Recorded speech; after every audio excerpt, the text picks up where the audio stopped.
Hi, this big expanse of ash that you see clogging up my shop is going to be my new kitchen table, and I'm going to spend the next couple of videos showing you how I built it. I bought this ash from a local mill about a little over a year ago. It was green. It's been air drying here in my garage ever since. I'm ready to use it, but I need to bring it inside so I can acclimatize in my shop and finish off the drying process.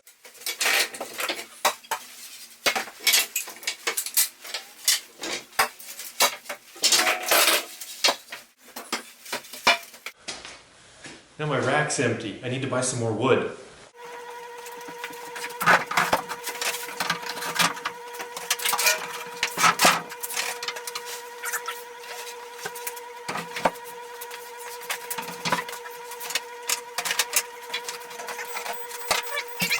This is a pin type moisture meter. It's got 2 pins that you got to put in. So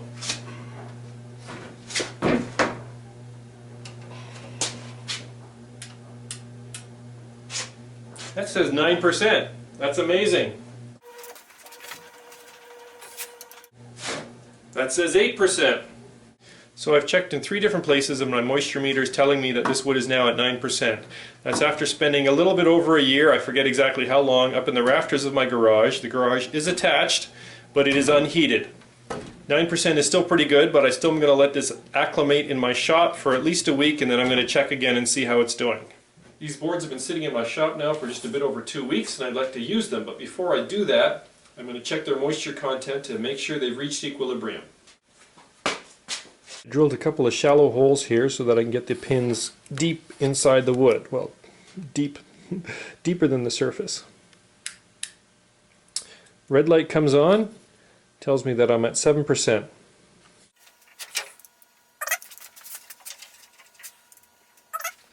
I'm pretty happy with 7-8%. For air-dried wood, I think that's pretty good. I'm still going to take it easy. I will be cutting the boards to rough length. I've skip planed them a little bit. I'll probably plane them a little bit more and let them rest a few more days before I proceed with final assembly on my project. Let me take a moment now and go over the table design.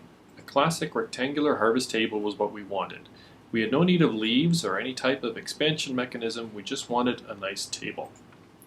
Now, harvest tables are fairly long, but our kitchen is not that large, so I could only go to a maximum length of about 60 inches. I made up for that limitation by designing it to be a bit extra wide at around 42 inches. Now, I had a bit of a head start in that I already had a nice set of hardwood legs, which I had salvaged off of a table that someone threw out last spring.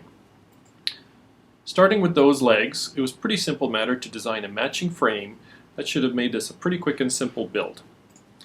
This then was my preliminary design, and it would make a pretty nice table for just about anyone, but this is not the design that I ended up building. This is the design that I ended up building. Basically, I took the 2 long aprons and pushed them in on the frame by 5 inches.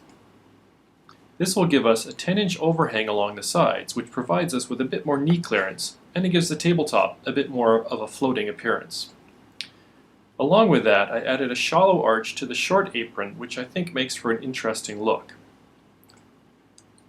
And I'm not sure we need it, but I still have a cross brace in the middle of the frame. And that's the design of my table.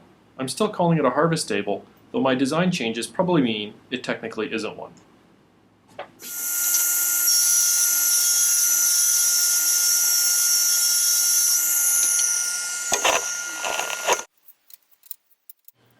I've already gone over general tabletop design in detail in a recent video, so I'm going to skip through a bunch of steps here very quickly.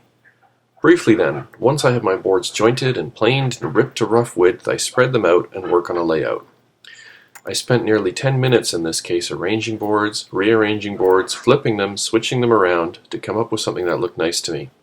I'm working with the color variation in the boards along with the grain patterns, and always keeping in mind the table dimensions that I need. Once I get to something satisfactory, I mark the boards and then proceed with cutting them down to length and assembling the top.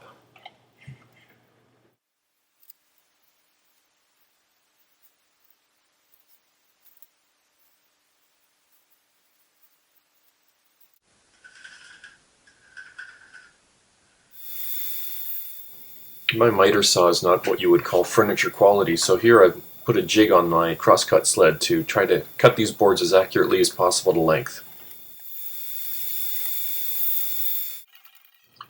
I like using my Dowelmax jig to ensure that my panels will align perfectly when they're done.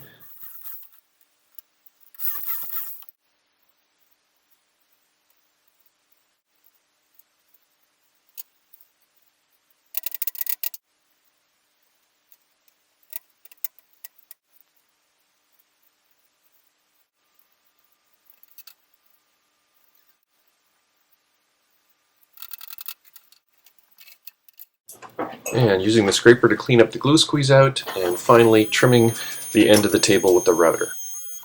And with that, the top is pretty much complete. In part 2, I'll be working on the apron and the legs in the finishing process. If you're interested in building a table like this, please check my website where I'll be making some plans available. Thanks for watching.